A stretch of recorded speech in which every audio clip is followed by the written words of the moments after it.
Hello, welcome to the video about the Remington 3 portable typewriter. I want to show you a little bit about the functionality of this machine as well as the looks of it.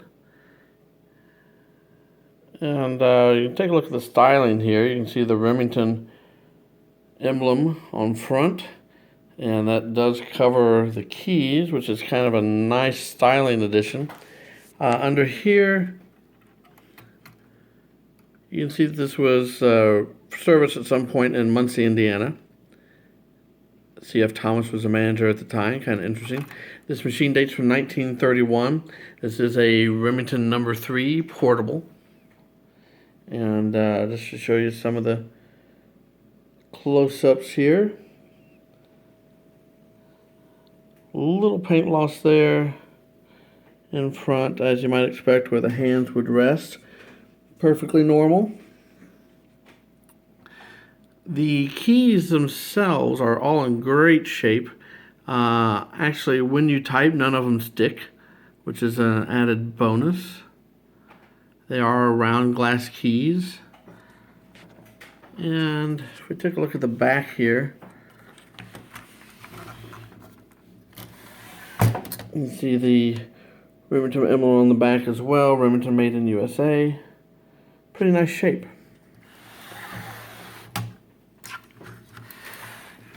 Give an example of how it types. Got a piece of paper here. And put it in. I'm going to make it easy on myself and push it in this way since I'm trying to do it one-handed. And then I'll pull this lever back. It'll grab the paper. There we go. Okay.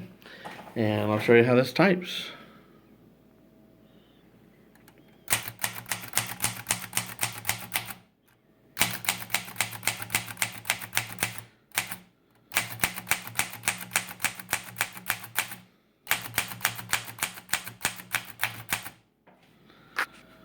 As you can see, none of the keys stick. You've got a nice clean type on this. You could, of course, take advantage of a new ribbon. Otherwise, a really nice clean type on this machine. The return lever is up here, and if you pull back, it'll pull it forward one space. I'm going to pull it forward two and push it all the way to the end here to give us a little space. Okay, and then I'll push the shift lock down and show you that type as well.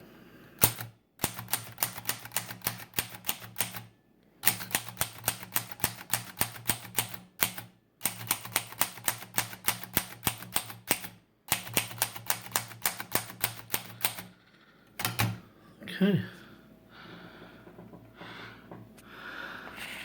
Alright, again you can see a nice clean type on that, and this would be great for use or display, either one. The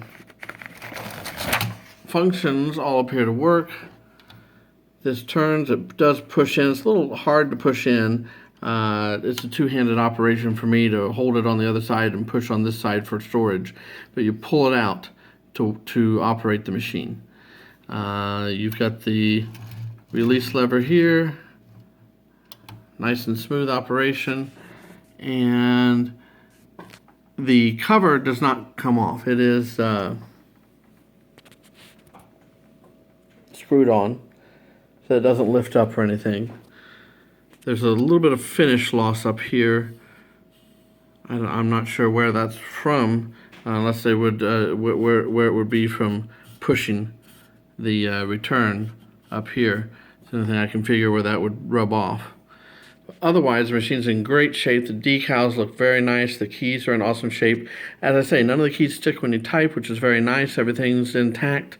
And it is attached to the base of the case, which I'll show you here in just a moment.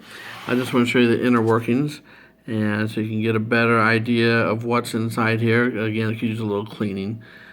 I rubbed it with just using water.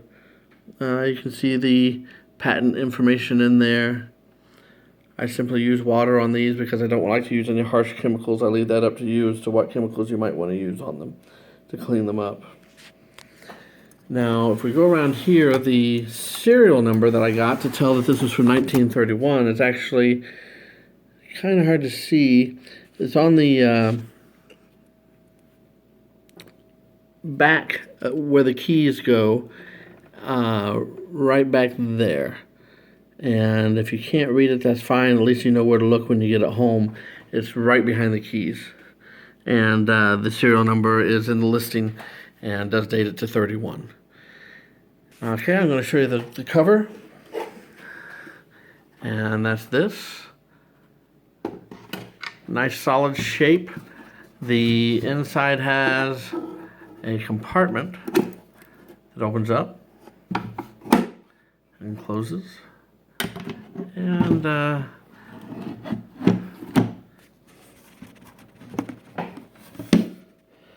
you can see the latch does latch securely and opens up. There is no handle. The handle's missing, as you can see from there. But the case itself is nice and solid. It's made of wood, covered in leather or leatherette, and bring years of safety and carrying portability with that. So thank you for watching. I appreciate your time.